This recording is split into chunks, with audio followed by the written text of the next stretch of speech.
All right, we got it. All right. You gotta move this GoPro. It's gonna be too close to your leg. What's that? It's gonna be too close to your leg, isn't it? Yeah, probably. Should I move it over there? Maybe put it right here, like on this angle. This is like a behind the scenes shot. Like that. That's cool. You got the light. And shit. Okay. Alright, so we're here doing a new series. Yeah, let's call it a new series. Yeah. Yeah, we just trying to make some good content for you guys. Got my man, Jazzy Jeff. Jazzy Jeff in the house. We got the bikes. Yeah. Finally together. He hasn't seen the wrap. Like in person. The wrap in person. Yeah. It looks pretty nice. I actually like it. Yeah. He does a really good job. Yeah. Bike's dirty as shit. This bike's dirty because Marlon actually borrowed it, and he we were trying to jumpstart it, and he messed it up. Thanks, Marlon. He's got it. He's got it. He's got it.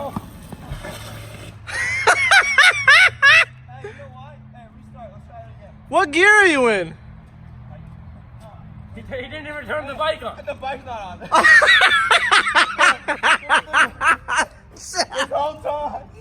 You gotta turn the key to on, bro. Oh my god.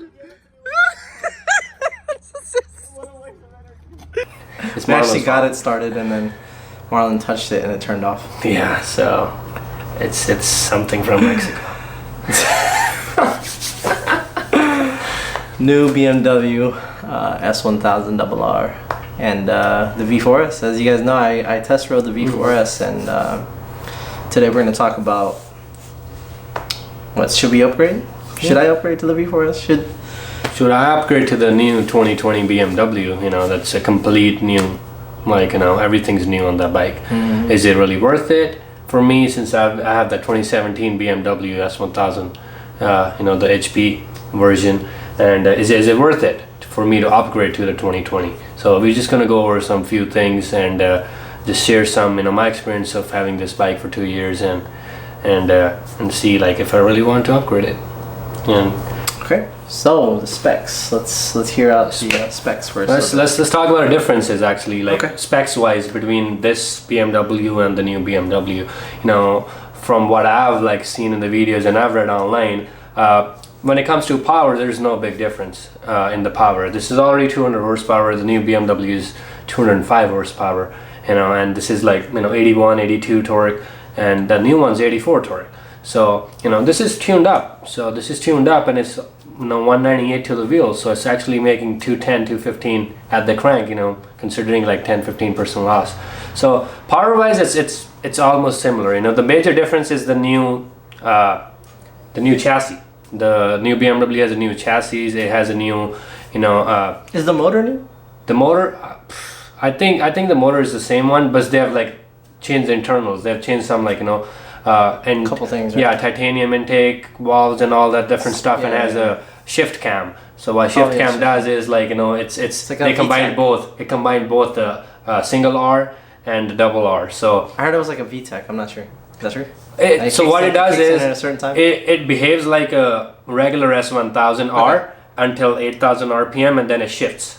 Oh, okay. You know, and then it shifts. So what it does, it gives you linear power, you know, throughout the rev range, you know. Okay. And I mean, this for me, yeah, all those things are pretty cool. But I already love how this bike delivers the power. Yeah, the first 3,000-4,000 RPM, there's, you know, very less power. Then there's a lot of power, but the transition is very smooth. Okay. You know, and other things, there's a lot of other things. Like the modes are almost the same. They just added like 1 or maybe 2 more modes. There's LED screens if people are, you know, really considerate about. This is analog now. This is analog. Personally, I like analog. I don't like analog? the LED. Yeah. I kind of like that. I've gotten used to the digital screens. Yeah. So it was the R1M, and then I got this bike. It's digital, but I mean it's the speedometer and everything else is digital. It's just the RPM is the analog, and I like the RPM going up. It's just my thing. It's personal opinion. Really, And yeah, there's a couple other things like, you know, on options you can get a lot of carbon fiber, you know, carbon fiber wheels. You got the M version, right? Yeah, you got the M version. So M version's nice. So definitely, like every time a new bike's announced, like it's gonna be a little bit better than the previous version. You know, that's how they make it. Sure. But is it so much big of a difference for me to upgrade the bike? My answer is no, and here's why my answer is no. You know, coming to a price wise, like, you know, it's not going to be really worth it for me to get like the fully spec'd out bike for like $25,000. That's the base MSRP, you know. Right. You don't, you have to consider the taxes, you have to do the mods later on, you put an exhaust in, like bunch tune it stuff. You're looking at $30,000 plus, you know. Oh yeah, on for a motorcycle. On a brand new motorcycle. Yeah. And what am I getting on that bike that I can't get on this bike? There's nothing.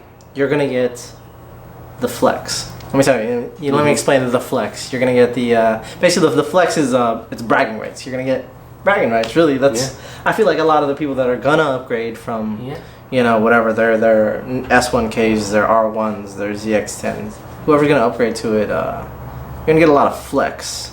Not just true. Chassis flex. I mean, you're gonna get the bragging rights, really. I mean, it's a shorter wheelbase. It's definitely gonna be better on the track. So for people who do full-time track, you know, that might make a little bit difference for them. For me, and you know, for us, we do like occasional, like, you know, 1, 2, 3, 4 track days, maybe a year. You know, most of our time is spent on the street riding that bike. So for me, this bike is very, very comfortable on the street. I'm 6'2". You know, for taller people, you really gotta consider it. I don't know like how much of the short wheelbase the new bike has. So is it shorter than this one? Yes, it's shorter than this one. Oh, okay. So that might not. So that might make a difference for people riding on the street. Yeah, you know? I mean, my R1 was really short. The wheelbase was really short. The turn-in was really good. It's just that bike was just not comfortable. But this, I rode this bike. It's super comfy. It's really good on the track, and it's good on the street. It's kind of like a really nice balance. I can ride this bike for 6 hours long, and my back and everything won't hurt. You know, and I can do track days, and it does really, really good at the track. It got all the track, you know, settings in it. It got everything. It got the forged aluminum wheels. Yes, there's a 10 pound, 14 pound difference from this version. You know, I have a lot of carbon installed on this. This is forged aluminum. You know, you swap out the exhaust system, you take out the battery and stuff. So, you know, you're looking about like 5 to 10 pound difference. Yeah, you know, for some people that might be a big difference. You know, for me that doesn't really make sense. I'm not like a pro racer, so I'm like, you know, a couple track days a year guy. Yeah. So I'm looking for getting a bike that's geared towards, you know, occasional track days, more on the street. You know, for people who has vice versa, you know, their opinion might change. They might look into these small minor things. And big reason, I don't like the way it looks. It looks like any other bike now. They definitely. I don't know what they did. It looks like, to me, it looks like a dolphin head. Yeah. You know what I'm saying? Like a dolphin's forehead. It's ugly. I would say it's ugly. Like, you know, if you own it. I actually haven't heard anybody say they like the new styling. Yeah. If you like it, you know, if you own it, you might like it in a month or two. Like in the beginning, it's like, oh, this looks weird, you know. Mm-hmm. But then, you know, when I actually like, you know, saw the bike in person, you know, and I actually owned it for a month, I was like, no, this is really, really dope. This is a really aggressive look. People really like it. And it's, for me, it's not a BMW anymore. You know, it's just like any motorcycle. Yeah, you know, it's funny you say that. I feel that way about the. So as you guys know, I test rode the V4S, and I don't know. Like I've been on Facebook and talking to people, and I've been listening to people's opinions on the V4S compared to the 1299 Panigale, and you know, that's what a lot of people are saying. It's not a Ducati anymore. It's not the L-twin. It's not the rumbly, shaky, the clunkety feel of the Ducati, and I have to agree. There's definitely like a huge difference in feel on the new V4S versus this one. The V4S is just smooth. It still sounds kind of weird because it's a V4 and, you know, has that offset L-twin type of motor, but it doesn't ride like a Ducati. You know, like when you ride a Ducati, you feel like it's gonna fall apart. Really, that's how it sounds like. Yeah, and it sounds like it's gonna fall apart. Like, and it's, you know, from the dry clutch that they used to have, the crickety, rackety feeling dry clutch. It just sounds like a piece of junk. I'm not gonna lie, but that is what Ducati is known for. Now, the V4S still sounds a little bit like that because of the V4, but it does not feel. It feels super smooth, and I feel like that takes away from what a Ducati is. It's not It just feels like a Japanese bike. It feels like I'm riding a Japanese bike, really. To me, he hasn't ridden it, but I'm gonna have him go out and test ride. And then, you know, I was riding my bike the other day, and I'm just kind of like, yes, I like the 1299. But if I had say the price was the same, I would upgrade to the V4 just because it's just a better bike, really. I mean, you can't. Yeah, I mean, it's a newer bike, so definitely there's gonna be much better things. Again, same thing. If the price was the same, you know, if I trade this bike in and I'll probably put like $1,000 or $2,000, I might really reconsider, like, you know, okay, you know, there's a new bike, let me try it out. Yeah. But it's a big price difference, and you don't get like tons of like way more bigger or better things than this bike already has. Yeah. Like, it's amazing. I've ridden so many different bikes, and far best like this. I've ridden your bike. I just like this bike way better. Yeah. I don't know, for my height, you know, from the driving that I do, I just love this bike. The power delivery is amazing. Comfort level is amazing. It's just really, really good. It's very lightweight. I like this bike too. For me, it's just I need some kind of I don't know, something unique. Actually now that the new ones are out, this is becoming unique to me. This is you know what I mean? Yeah. Regardless of the fact that a lot of people ride S1000, now that the new one's out, and I'm going to see a lot more of the new ones out, this one's going to be a little bit more special to me. Yeah. And do you know that they don't have a rear light? Like the new BMWs 2020, their light is integrated in the turn signals. So when you brake, the turn signals will turn red. Yeah. And then, I mean, that's just weird. I mean, they'll probably come out with something. They'll probably, but like, it's not gonna be on the body of the bike. You know? Like, it's not like you can swap out. Like, you have to put like an accessory in. It just doesn't look good to me. Like specs wise, yes, you know, there are some things like, you know, people might consider, but it's not like a big, like, you know, drawback. Like, you know, okay, yeah. I have to upgrade it because it got this stuff, it got this stuff, it got this stuff, it got this stuff. No, I'm still happy with whatever this is. This is a pretty new bike, really good everywhere, and I don't think so I'm ever gonna upgrade it. No, it looks ugly, the new bike. That's number one reason it looks ugly. Okay, if it was like pretty similar to this looking bike, you know, yeah, probably like 10-20% I might. But looks is like 50% for me of not upgrading, and then, you know, another 20% is like the horsepower. Like the Ducati's coming in, the new RSV coming in. They have big power changes. So many new bikes. Yeah, and they have like so much factory. RSV4 factory, that's 1100. Yeah.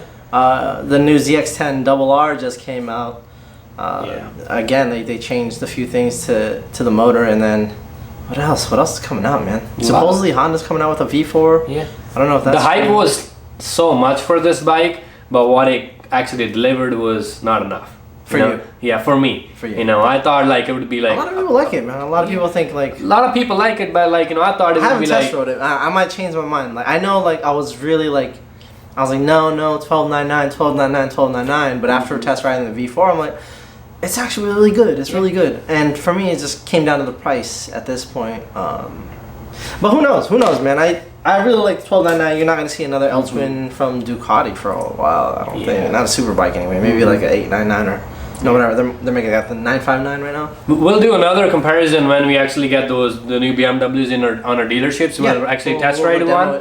And if it's mind-boggling, like, difference, you know, then we can come out and be like, hey, actually, you know, we take our word back. It actually rides so much better than I would actually, like, you know, spend another $10,000-$15,000 to upgrade it. No, I wouldn't. I wouldn't. I'll tell you that right now. No. There's nothing. There's nothing that amazing. I mean, I already personally know, like, you know, watching a bunch of videos and, like, you know, specs and all that stuff. I already know. Yeah. But still, there's no bike that it's gonna change. It's gonna be 10,000. Not even like. If I could save $5,000 and still get a decent bike, like, not decent, I mean a great bike. This bike is great. You know, his bike is great. You got it. He got his bike for cheaper than I got mine. Yeah, I spent like $13,000 for this bike. I'm at 2017, and mine's 2 years older. Yeah, the guy drove it like 6-7 months, and it was only like a few thousand, like I think 4,000 miles on it. Took really good care of it. Both have electronic suspension. Everything. Both have forged wheels. Both what, 200 horsepower? How much horsepower does? I think how much horsepower once you touch need, 200, man? like, it's a lot. Like, you don't. I mean, there's very less tracks that have like less straight roads. Not like where we live. We don't have like tracks that you can actually use all that 200 horsepower. Right. You know, so I mean, as long as you know you're good like 180 plus, I mean, I think it's good. Like 200, 210, like 10, 20 horsepower is no big difference unless you go drag racing or you have a very really long, like straight tracks. So for I us, can think of other ways to spend 10 grand. Yeah. 10 grand. yeah, I don't know? think so. It's worth And it. we're like, me and him, we kind of think the same. We're not gonna finance. Yeah, you're not gonna find It's it. pointless to finance. Like after finance, you're paying another 5-6 grand in interest. Just think you can get a fully spec Toyota Camry for $30,000. That would last you The forever. Toyota Camry. You're such an immigrant, bro. Who said that? That Who would said that's last an you immigrant forever. car? That's I an think immigrant. Aziz said It that. is, yeah, it is. Aziz said the Camry is an immigrant car. Yeah, my family has 2 Camrys. We had a 16-year-old that still runs 300,000 miles. See? So Toyota Camry. Toyota You're an Camry, immigrant. right there. That's the car you need to do. That's the car you get. Yeah. When You want a first come smaller here. engine? Toyota Corolla it is. Gas mileage. That was my first car, Toyota Corolla. You're gonna get some drone footage too. He lost the fucking. I lost the remote in a Remote in rental New car. York. Left it in New York. And it's so hard. The new drone doesn't have a remote out yet. You can't buy a remote from a website or anything. Yeah. It's just that this guy lost his drone, so he had Oh yeah, there's a remote. his remote. Yeah. So. Yeah. All right, guys. All right. Peace. We said bye like 5 times.